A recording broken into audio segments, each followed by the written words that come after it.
हम लोगों ने ऑपरेशंस ऑन द सेट्स की बात किया। अब हम लोग इसी में थोड़ा सा आगे पढ़ते हैं and that is the next concept, Venn diagram. Okay, before asking starting with the Venn diagram, आप लोगों को जहाँ पे भी जो डाउट आ रहा है इमीडिएटली कमेंट में आप लिखिए, उसका मैं ऑन द स्पॉट आपको आंसर दूंगा। तो ये ऐसा नहीं रहे कि एक डाउट हम आगे कैरी फॉरवर्ड करते जाए फिर दूसरा डाउट आगे बढ़ता जाए। जो डाउट्स हैं उसको इमीडिएटली सेम डे क्लियर करते चले जाएंगे। हाँ, अगर उसको बाद में रिवाइज कर रहे हैं फिर से डाउट आ रहा है तो वो भी क्लियर किया जाएगा, बट इसको वन बाय वन करते चले जाते हैं। मतलब जो भी आप देख रहे हैं वहाँ पे जो भी चीज़ है, फ्रेंकली ये मत सोचिए कि और कोई पूछ रहा है नहीं पूछ रहा है, आप अपने हिसाब से अपनी क्वेरी डायरेक्टली पे डालिए, मैं उसको रिस्पॉन्स करता हूँ। ठीक है, तो वेन डायग्राम सेट्स थ्योरी को किसी भी डायमेट्रिकली फॉर्मेट में रिप्रेजेंट्स करने को ही वेन डायग्राम करते हैं। When is the name of the scientist that invented this, तो इसलिए इसका नाम क्या रखा गया, Venn diagram, graphical representation of the set. Venn diagram is nothing but graphical representation of sets. क्या हुआ, सेट्स को ग्राफिकली रिप्रेजेंट करना, थोड़ा विजुलाइज करें कि होता क्या है। सपोज करते हैं कोई सेट ए है 0 1 2 3, कोई सेट बी है फॉर एग्जांपल 0 2 4 6। ठीक है, तो इस सेट को हमें लिखना है तो हम कैसे रिप्रेजेंट करते हैं, तो इसके लिए वेन साहब ने हमें बताया कि किसी भी सेट्स को आपको लिखना है तो कंसीडर ए सर्कल और ए ओवल। ठीक है, मैंने एक ओवल ले लिया, इसका नाम हमने क्या रखा, सेट ए। अंदर लिखते हैं बाहर लिखते हैं कहीं भी, सपोज करने मैंने इसका नाम क्या लिख दिया, ए। अब इसमें एलिमेंट्स कितने हैं, 4, 0 1 2 and 3। In the same way यहाँ पे एक दूसरा सेट भी अपने पास आ जाएगा, उस सेट का नाम क्या होगा, सेट बी। इनसाइड लिखेंगे, इसमें कितने एलिमेंट्स हैं, 0 2 4 6, 4 एलिमेंट्स थे और उनके नाम क्या थे, 0 2 4 6। ठीक है, लेकिन यहाँ पे अभी ऑब्जर्व करें तो 0 जो एलिमेंट है वो सेट ए में भी है, सेट ए बी में भी है, मतलब कॉमन एलिमेंट है। इन द सेम वे 2 जो है वो ए में भी है बी में भी है, दोनों में है। तो अगर इसको हम फिर से एक बार फिर से लिखें, ए और बी को थोड़ा सा पास पास ला के लिखें, तो हमें क्या करना पड़ेगा, एक सेट ऐसा बनाना पड़ेगा और एक सेट ऐसा। फिर से इसका नाम ए रखेंगे, इसका नाम बी रखेंगे, लेकिन कंसिडरेशन में क्या लाना पड़ेगा कि यहाँ पे एलिमेंट 0 लिखेंगे और यहाँ पे एलिमेंट 2 लिखेंगे। क्यों ऐसा, क्योंकि ये जो सेट ए है और जो सेट बी है, एलिमेंट 0 और एलिमेंट 2 क्या है, दोनों के मेंबर हैं। जो 0 है वो ए के घर में भी रहना चाहता है, बी के घर में भी रहना चाहता है, मतलब उनके जो कॉमन पोर्शन है, जो उनका कॉमन प्लॉट है वहां पे रहेगा। 0 2 को तो मैंने यहाँ सेट कर दिया, तो ए में बाकी कौन एलिमेंट बचे, 1 एंड 3, बी में कौन कौन से बचे, 4 एंड 6। ठीक है, अब इस तरीके के डायग्राम को एक रेक्टेंगल में लिख देते हैं और यही इसका क्या हो गया, यूनिवर्स हो गया। इसके बाहर इसको कुछ नहीं पता है। ठीक है, अब यहाँ पे कुछ और भी एलिमेंट्स हो सकते हैं बाहर, फॉर एग्जांपल सपोज करते हैं 5 यहाँ पे हो सकता है, 7 इधर हो सकता है, 8 हो सकता है, -2 -3 जो भी है। अब इस वेन डायग्राम को देख के हम क्या क्या चीजें बता सकते हैं। ठीक है, इस वेन डायग्राम को देख के, मतलब यहाँ पे पहले मैं डायरेक्टली करूंगा, सॉरी, यहाँ से अगर देखें ए और बी है तो ए यूनियन बी कितना है, जो हम लोगों ने अभी पढ़ा थोड़ी देर पहले, तो क्या होता है ए यूनियन बी, मतलब सभी एलिमेंट्स लिखने हैं, 0 1 2 3 4 6। क्लियर है, ए इंटरसेक्शन बी कितना लिखेंगे, ए इंटरसेक्शन बी मतलब कॉमन एलिमेंट, तो कॉमन एलिमेंट इसमें क्या है, 0 एंड 2। ए माइनस बी कितना लिखेंगे, ए माइनस बी मतलब ए के एलिमेंट्स लिखने हैं जो बी में ना हो, मतलब 0 तो कैंसिल हो गया, 2 कैंसिल हो गया, क्या बचेगा, 1 एंड 3। बी माइनस ए अगर लिखना होगा तो क्या बी के एलिमेंट्स लिखेंगे जो कैंसिल ना हो, तो 0 कैंसिल हो रहा है, 2 कैंसिल हो रहा है, क्या क्या बचेंगे, 4 एंड 6। ए डेल्टा बी की बात करेंगे तो वो क्या बोलता है, इन दोनों का यूनियन, दैट इज 1 3 4 एंड 6। यही सारी चीज हमें वेन डायग्राम से भी बतानी रहेंगी। ठीक है, यहां से अगर आप ऑब्जर्व कर रहे हो तो ये 0 और 2 ये क्या होता है, ये जो होता है कॉमन एलिमेंट्स होते हैं, ये क्या होते हैं, कॉमन एलिमेंट्स जो होते हैं उनको हम क्या करते हैं, इन दोनों के बीच में रखते हैं। ये एलिमेंट्स क्या है, ओनली ए एलिमेंट्स है, ये क्या है, ओनली बी एलिमेंट्स है, और ये तीनों क्या हो जाएंगे, अगर इस पूरी डायग्राम को हम कंसिडरेशन में लें, जितने सर्कुलर सेगमेंट है that will be A union B, that is all the element, और ये पूरे रेक्टेंगल के अंदर जो है उसको क्या बोलते हैं, यूनिवर्सल सेट। ठीक है, अब एक एक चीजों का हम वेन डायग्राम भी बनाते हैं और आपको बताते हैं।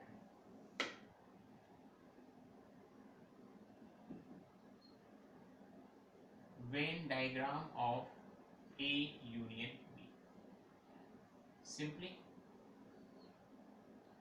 This is set A, this is set B, बाहर भी रख सकते हैं अंदर भी रख सकते हैं, कोई दिक्कत नहीं, A B and this is the universal set. तो A union B, A union B क्या बोलता है, all the element of A and all the element of B, A और बी सभी चाहिए उसको। So A union B, the shaded region represents A union B, लिख सकते हैं अपन नोट्स में, shaded region represents A union B, clear होगा। जो शेडेड रीजन है वो क्या रिप्रेजेंट्स कर रहा है, ए यूनियन बी को रिप्रेजेंट्स कर रहा है। इसी तरीके से अगर हमसे पूछा जाए Venn diagram of A intersection B, ठीक है, तो ए इंटरसेक्शन बी मतलब उनके कॉमन एलिमेंट चाहिए। ठीक है, so this is set A, this is set B, this is set A, this is set B, this is universal set. तो ये जो है यही कॉमन है, ये ए के घर में भी है, बी के घर में भी है, तो यहाँ पे क्या हो जाएगा, जो शेडेड रीजन है, shaded region represents A intersection. मेरे हिसाब से बात समझ में आ रही है कि ए यूनियन बी मतलब ए को भी शेड कर दो, बी को भी शेड कर दो, पूरा सेट कर दो। ए इंटरसेक्शन बी का मतलब होता है कि जो कॉमन एलिमेंट्स हैं उनकी शेडिंग करनी है। तो यहाँ पे जो कॉमन रीजन है, जैसे अगर एलिमेंट्स के हिसाब से भी मैं अगर लिखना चाहूँ तो यहाँ पे क्या लिख सकता हूँ, ये 0 है, ये 2 है, 1 3, अगर पुराने एग्जाम्पल्स में चले 4 6, ठीक है, ये क्या है, 0 है, 2 है, 1 3 4 6। तो शेडेड रीजन में कौन कौन से आ रहे हैं, 1 3 0 2 4 6। यहाँ पे शेडेड रीजन में क्या आ रहा है, 0 2। अब देख लीजिए 0 2 ही था आंसर, 0 1 2 3 4 6, 0 1 2 3, ऑर्डर चेंज है लेकिन सेट तो वही है। लास्ट क्लास में बताया था मैंने कि order does not matter in the sets, clear है। तो Venn diagram of A union B बोलता है कि सबको शेड कर दो और जो जो शेडेड रीजन में मिले वो अपने answer. When diagram of A intersection भी बोलता है कि वो चीजें सेट करो जो दोनों के पास है, दोनों के पास है मतलब कॉमन एलिमेंट्स को सेट करते हैं। थर्ड के पास चलते हैं, Venn diagram of A minus B, किसका निकालना है, ए माइनस बी का। फिर से एक rectangle that is universal set, लिख सकते हैं अंदर बाहर कहीं पे भी, this is set A, this is set B, clear है, this is set A, this is set B. A minus B मतलब पूरा पूरा ए को लिखना है, लेकिन वो चीजें नहीं लिखना है जो बी के पास जा रही है, यस और नो। तो अपना शेडेड रीजन दिखाई दे रहा है आप लोगों को, this is the shaded region and this is shaded region represents what, A minus B.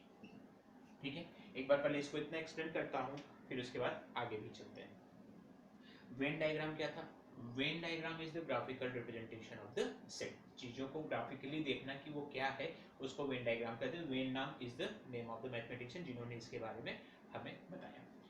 Suppose करते हैं ए और बी दो सेट हैं, 0 1 2 3, 0 2 4 6, जो आज अभी पढ़ा वही कि ए यूनियन बी क्या हो जाएगा, दोनों के एलिमेंट्स को लिखना है, जितने हैं सबको लिखना है, रिपीट नहीं करना है।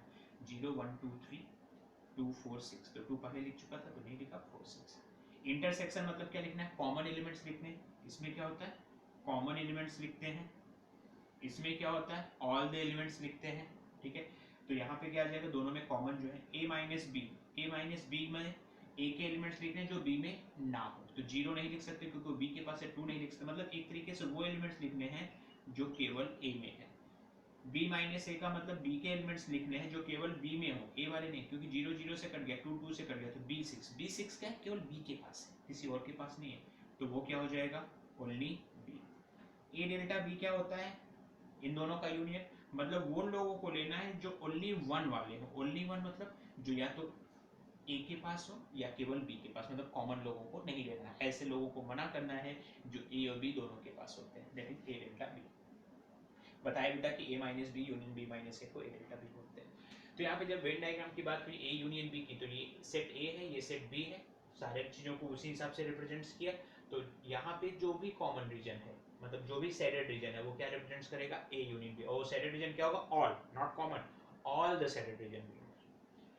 ए इंटरसेक्शन बी में किस रीजन को सेट करेंगे, ए इंटरसेक्शन बी में हम सेट करेंगे उनके कॉमन रीजन को, जो ए के पास भी है बी के पास भी। ए और बी दोनों के पास जो रीजन होता है उसको हम क्या बोलते हैं, A intersection B.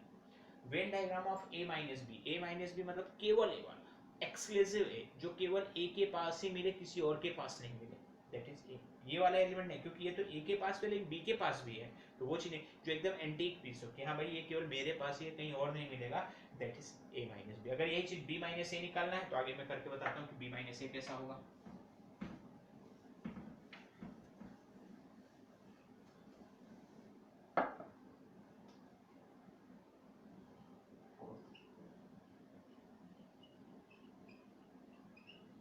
Venn diagram of B minus A.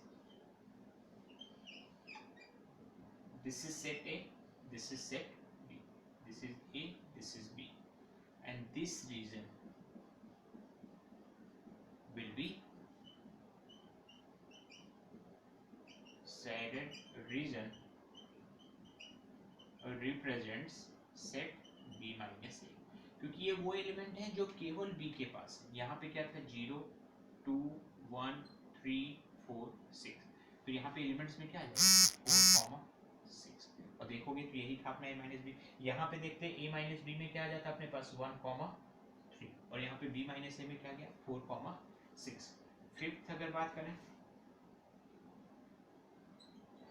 When diagram of symmetric differences, that is a delta b। This is set A, this is set B, and this is universal set. Set A, set B. A को अंदर बाहर कहीं लिख सकते हैं, B को अंदर बाहर कहीं लिख सकते हैं, U को अंदर बाहर कहीं लिख सकते हैं। अब U को यहाँ नहीं लिख सकते, मतलब कॉर्नर पे, ठीक है। 1 3 0 2 4 6, A delta B। A delta B मतलब A माइनस B को बुलाओ, A माइनस B का शेडेड रीजन ये आ गया। B माइनस A को बुलाओ, B माइनस A का शेडेड रीजन ये आ गया। तो A डेल्टा B मतलब shaded region represents A delta, ठीक है। अब यहाँ पे देखेंगे तो A डेल्टा B की वैल्यू कितनी आ रही है, 1 3 4 6। अपन ने वैसे भी निकाला था तो भी यहाँ से देख सकते हैं, इन दोनों का यूनियन नहीं है 4 6 और 1 3 का, तो 4 6 1 3 का यूनियन A डेल्टा B इतना ही आएगा। Then the sixth is Venn diagram of complement set. Venn diagram of complement of set, ठीक है। कोई सेट है, अभी हमने पढ़ा था कॉम्प्लीमेंट मतलब उस सेट के अलावा, जैसे यहाँ पे यूनिवर्स उन्हें देना पड़ेगा। सपोज करते हैं यूनिवर्स मैंने ले लिया A B C D E F G H I J, इतने ले लिए, और सेट A को मैंने बोल दिया B D F G H I, ठीक है। तो इसको कैसे हम रिप्रेजेंट करेंगे, थोड़ा ध्यान से देखिएगा। ज्यादा एलिमेंट्स हो गए, यूनिवर्स में सभी लोग आएंगे, और सेट ए में क्या आएगा, B D F G H I। जो बचा वो बाहर, बाहर क्या क्या बचा, A C D E F G H I J आया। तो ये क्या हुआ, ये सेट A है, और इसके बाहर के जितने भी लोग हैं उसको शेड कर देते हैं, और क्या लिखेंगे, shaded region is A dash या shaded region represents complement of set A. तो A dash मतलब A के बाहर के एरिया को कलर करता है।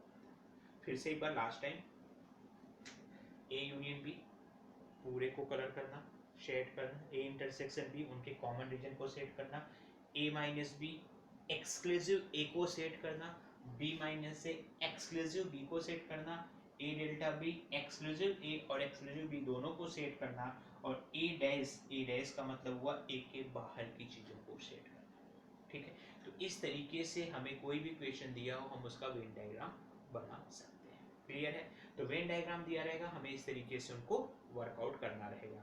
ठीक है, पक्का ना? ओके, कोई दिक्कत? I don't think so. Simple है, एक बार प्रैक्टिस करेंगे हो जाएगा।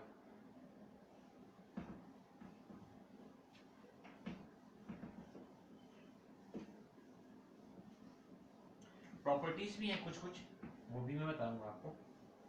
I am not missing anything. हाँ, थोड़ा सीक्वेंस मेरा अलग रखता है, that's not exactly follow the sequence of the text book, क्योंकि थोड़ा सा एडिशनल चीज़ें भी मुझे बतानी होती हैं, सारी चीज़ें भी मैं लेके चलता हूँ। जैसे symmetric difference set is not given in the text book probably, but सीखना रहेगा। डिफरेंस सेट है तो why not symmetric difference, that may also ask in the question. Okay, now एक प्रॉपर्टी है that is D Morgan's theorem.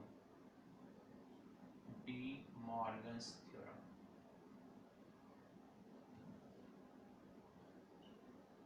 What is that? D Morgan's theorem बोलता क्या है? D Morgan's theorem ये बोलते हैं कि अगर हमारे पास, उन्होंने तीन थ्योरम दिया था, पहले तीनों थ्योरम लिख लेते हैं। ए यूनियन बी का कॉम्प्लीमेंट, कॉम्प्लीमेंट मतलब dash, is nothing but A dash intersection B dash.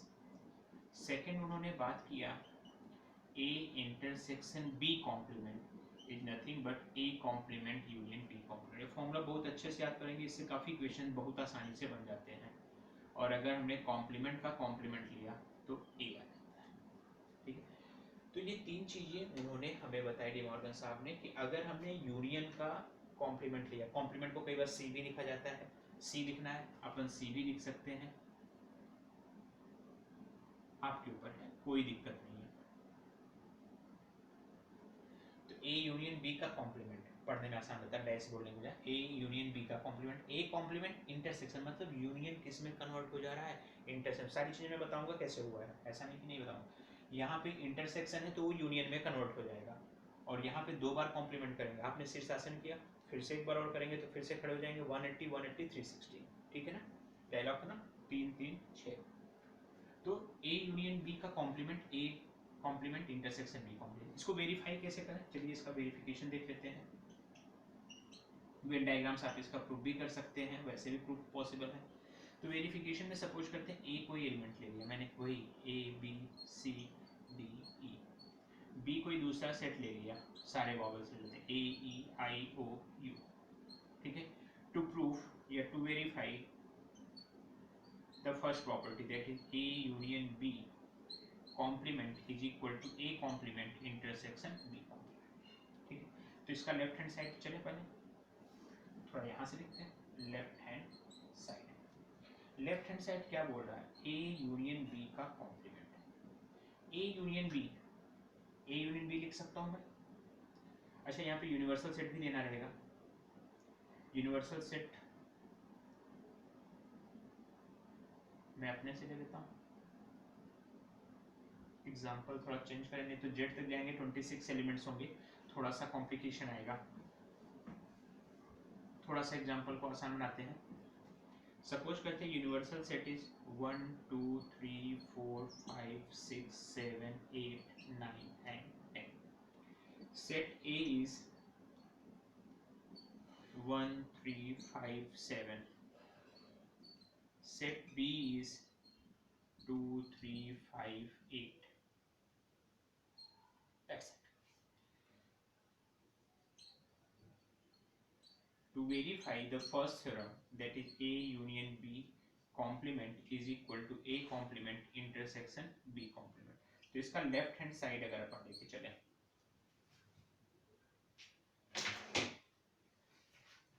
so left hand side is what? A union B का complement। What will be A union B, ये A है ये B है, तो इनका union लेंगे तो क्या मिलेगा 1 2 3 5 7 8, सभी एलिमेंट्स को लिख दिया ना 1 3 5 7 1 3 5 7 2 3 5 8 2 3 5 8 सर इनका क्या लेना है कॉम्प्लीमेंट। कॉम्प्लीमेंट मतलब क्या होता है यूनिवर्सल में से माइनस करना है। यूनिवर्स में क्या क्या था 1 2 3 4 5 6 7 8 9 10, इनमें से माइनस किसको किया 1 2 3 5 7 और 8, तो हमें क्या मिला 1 cancel 2 cancel 3 cancel 4 5 cancel 6 7 cancel 8 cancel 9 and 10, तो ये क्या हो गया ए यूनियन बी का complement.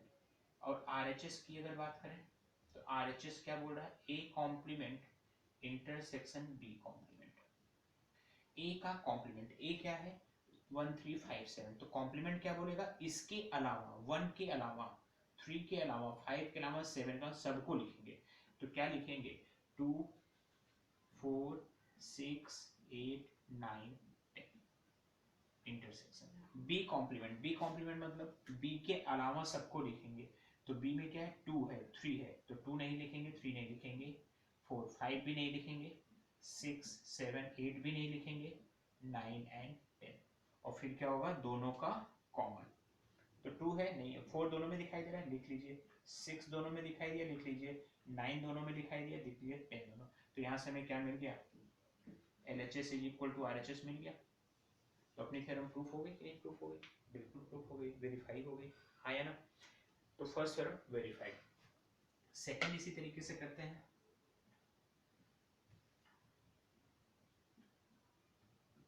To verify A intersection B dash is equal to A dash union B dash, LHS चलते हैं। LHS क्या है A इंटरसेक्शन B का डैश या कॉम्प्लीमेंट जो भी बोलो, तो A इंटरसेक्शन B का मतलब क्या हुआ दोनों की कॉमन एलिमेंट अब डायरेक्ट लिख रहे हैं, कॉमन इसमें क्या है 1 नहीं 3 और 5, मतलब 3 और 5 का कॉम्प्लीमेंट। कॉम्प्लीमेंट क्या बोलता है 3 और 5 के अलावा यूनिवर्स में जितने लोग हैं सबको लिखो, तो क्या क्या आ जाएगा 1 2 3 नहीं लिखना है मना कर रहा है डैश है ना 3 का डैश मतलब 3 के अलावा 4 5 भी नहीं लिखना है 6 7 8 9 एंड 10।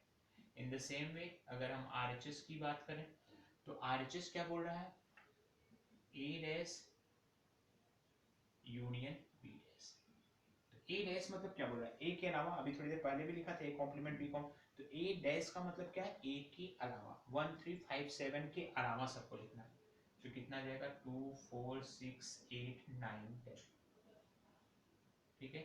इसका यूनियन करली ब्रेसेस में लिखते हैं सेट्स को, पहले बात हो चुकी है। B डैश का मतलब क्या हुआ 2 3 5 8 के अलावा 2 3 5 8 के अलावा क्या क्या आ जाएगा 1 2 3 4 5 नहीं आएगा 6 2 3 5 7 8 नहीं आएगा 9 और 10।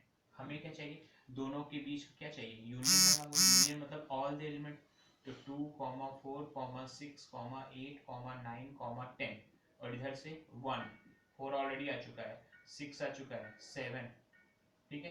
तो देखेंगे तो यही चीज वहां पे भी लिखा है देख लो दोनों इक्वल है, आर्डर चेंज है, अगर इसी को थोड़ा सा सही करने ऑर्डरिंग कर ले 1 2 4 6 8 6 7 8 9 10, समझ आई। तो यहाँ से क्या पता चला LHS is equal to RHS, तो ये भी चीज क्या हो गई वेरीफाई हो गई। इसी तरीके से थर्ड है आप खुद से भी कर सकते हैं और नहीं है तो मैं करा देता हूँ। टू वेरीफाई एग्जाम में पूछे जाते हैं कर सकते हैं, तो यहाँ पे LHS क्या है A कॉम्प्लीमेंट का कॉम्प्लीमेंट, अभी अभी निकाला A कॉम्प्लीमेंट दिखाई दे रहा है कितना A कॉम्प्लीमेंट 2 4 6 8 9 10, अब इसका भी कॉम्प्लीमेंट निकालना है, यूनिवर्सल सेट वही है अपने पास कौन सा 1 2 3 4 5 6 7 8 9 10, तो 1 2 3 4 5 6 7 8 9 10 में से इतने लोगों को हमें नहीं लिखना है, कितने ये जो मैंने A डैश लिखा, तो 1 को लिखेंगे 3 को लिखेंगे 5 को लिखेंगे 7 को लिखेंगे बस 8 9 10 में, तो यही तो A था ना क्वेश्चन में, यही तो दिया था 1 3 5 7, तो यहाँ से क्या आ गया LHS इक्वल टू RHS आ गया, तो ये भी चीज क्या हो गई, वेरीफाई हो गई। 1 मिनट लगेगा, फिर से रिपीट करता हूँ क्योंकि ये जो है वेरी इंपॉर्टेंट कंसेप्ट है। ऐसा नहीं कि सेट थ्योरी में और जगह भी प्रोबेबिलिटी में भी इसी तरीके के कंसेप्ट आएंगे। Venn diagram is very very very important whether it is board examination और जेडबल एग्जामिनेशन, इसके कंसेप्ट यूज होने ही होने हैं। यहाँ पे अगर यूनियन है तो राइट हैंड साइड इंटरसेक्शन हो जाएगा, यहाँ पे अगर इंटरसेक्शन है then it will convert into union, that is A union B complement is equal to A complement intersection B complement. A intersection B complement is equal to A complement union B complement and A complement complement is equal to A. मैंने इसको verify भी किया है, आप देख भी सकते हैं पूरी अच्छे तरीके से, नोट डाउन कर सकते हैं, वीडियो को पॉज करके आगे बढ़ सकते हैं, बाद में नोट करिए। कुछ डाउट है इमीडिएटली उसको कमेंट में लिखिए, मैं देख सकता हूँ, ठीक है, ओके।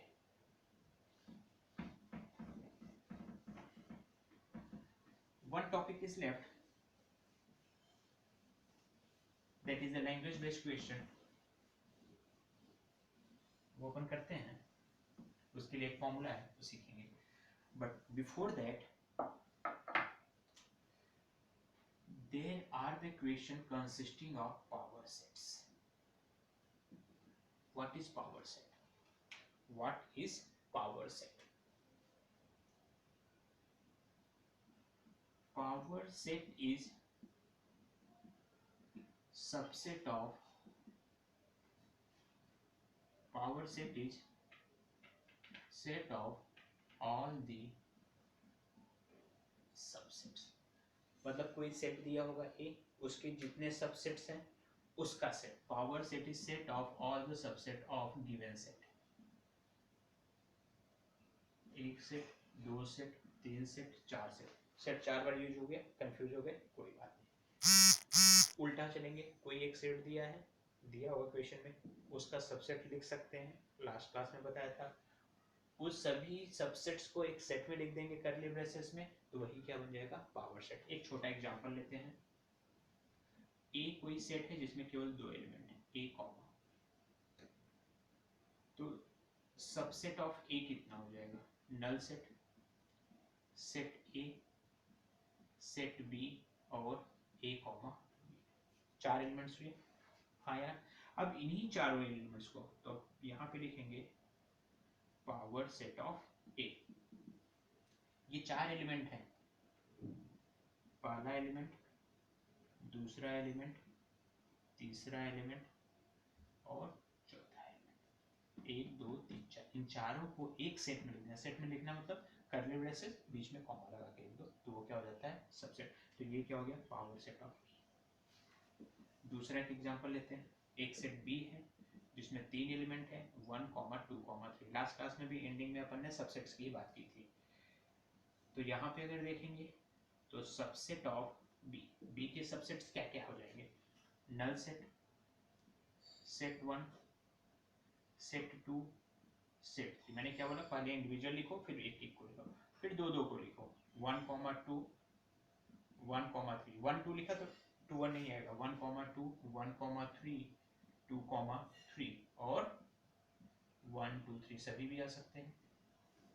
तो यहीं पे अगर कोई पूछे कि what is the power set of B, तो जितने लोगों को लिखा वही लिखेंगे, 5 1 2 3 1 2 1 3 2 3 1 2 3, ठीक है। इसको कर्ली ब्रेसेस में लिख दे तो सेट बन गया, उसी सेट को क्या बोलते हैं, पावर सेट, ठीक है। तो power set is nothing but the subset of given set. कोई सेट दिया हुआ है, उसके सबसेट्स को एक सेट बना के लिख देना, उसको क्या बोलते हैं, पावर सेट। तो सबसेट्स कितने होते हैं मैंने बताया था, 2 की पावर है, जैसे यहाँ पे कितने होंगे 8, यहाँ पे कितने सबसेट्स हैं 2 की स्क्वायर, यहाँ पे कितने हैं 2 की power 3, total number of subsets 4 और 8। तो इसी से यहाँ एक कंक्लूजन निकलेगा, total number of elements in power set is equal to number of subsets and that is nothing but 2 power n। अगर किसी सेट में n एलिमेंट है तो अगर 2 एलिमेंट है तो 2 पावर 2 3 एलिमेंट है तो 2 पावर 3 4 एलिमेंट है तो 2 पावर 4। तो पावर सेट कोई ऐसा नहीं, एक दो क्वेश्चन है उसमें, हमें बस ये समझना है कि सबसेट्स को ही लिखना है, बट बाद में उसकी क्या करना है, कर्ली ब्रेसेस से सराउंड करके बीच में कॉमा लगा देना है। तो ऑल द सबसेट्स को सेट के फॉर्मेट में कन्वर्ट कर देते हैं तो वही क्या हो जाता है, पावर सेट हो जाता है। क्लियर है इतनी बात, हाँ या ना?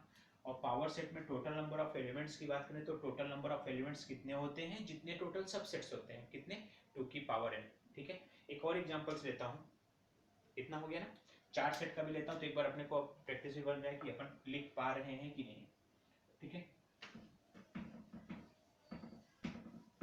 तो सबसेट भी लिखना हो जाएगा, पावर सेट भी अपन लिख सकते हैं।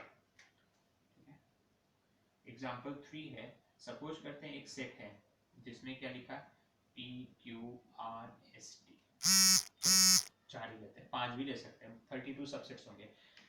तो इसके सबसेट्स क्या होंगे,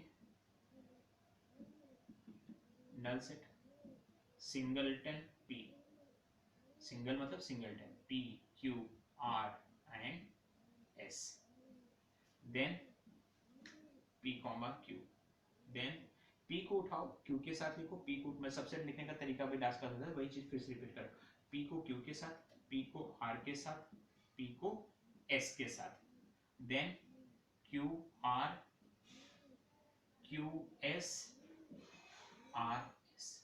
ठीक है, P उठाया तीनों के साथ गया, Q उठाया दोनों के साथ गया, R उठाया, आगे बढ़ते जाना है। ठीक है, अब 3 को लेते हैं, 3 को लेना है, इसका मतलब एक को छोड़ना है, तो पहले क्या करेंगे, P Q R लिखेंगे, मतलब S को छोड़ दिया।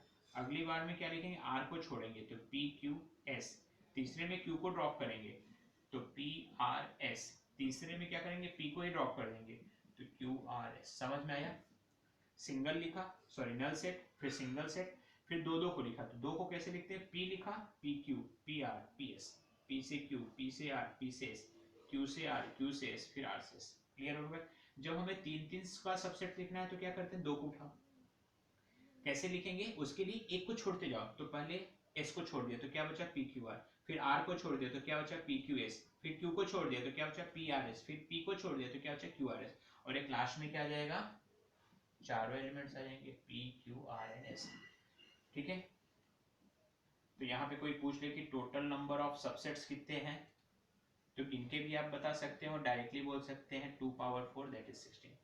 अब यहीं पे अगर जो कंसेप्ट था अपना कि पावर सेट ऑफ A वो कितना हो जाएगा, तो इन्हीं एलिमेंट्स को लिखेंगे फिर से, 5 P Q, 2 बार लिखने में कोई तकलीफ नहीं भाई, मैथ्स में लिखना ही पड़ेगा, बार बार लिखना पड़ेगा एक ही क्वेश्चंस को, एक ही टाइप को। आप ये नहीं बोल सकते सर क्या वही चीज बार बार लिख रहे हैं, और ये हैबिट आपको भी बनानी पड़ेगी। Q R Q S R S, P Q R P Q S, P R S, Q R S, and the last P Q R S। ठीक है, and this will become the power set of it। यही पूछ लें कि number of elements in power set of A, so what will your answer, again 2 power 4 is equal to 62। ठीक है, कर सकते हैं आप लोग। मैं आप लोगों को एक चीज बोलना चाहूंगा कि घर में प्रैक्टिस करनी है तो A B C D E ये 5 लोगों का सबसेट्स लिखिए, टोटल कितने आएंगे, 32। एक बार लिखिए, खुद से लिखिए, चेक करिए, ऐसा नहीं है कि कोई चीज रिपीट नहीं होनी चाहिए, PS लिखा तो SP कोई दूसरा सबसेट नहीं होगा, वही रहेगा। ठीक है, रिपीट नहीं करके एक बार ट्राई करिए कि 32 लिख पा रहे हैं कि नहीं, और अगर हो जाए तो अच्छी बात है, तो मुझे फोटो खींच के भेजिए उसकी कि यहाँ से मेरे पूरे 32 कंप्लीट हो रहे हैं। ठीक है, मैं चेक करना चाहूंगा ऑल ऑफ यू जो लोग भी देख रहे हैं, इसके अगर बन रहे हैं तो कमेंट में फोटो खींच के डाल सकते हैं, कमेंट्स में लिख सकते हैं, मुझे फोटो भेज सकते हैं, कोई दिक्कत नहीं है।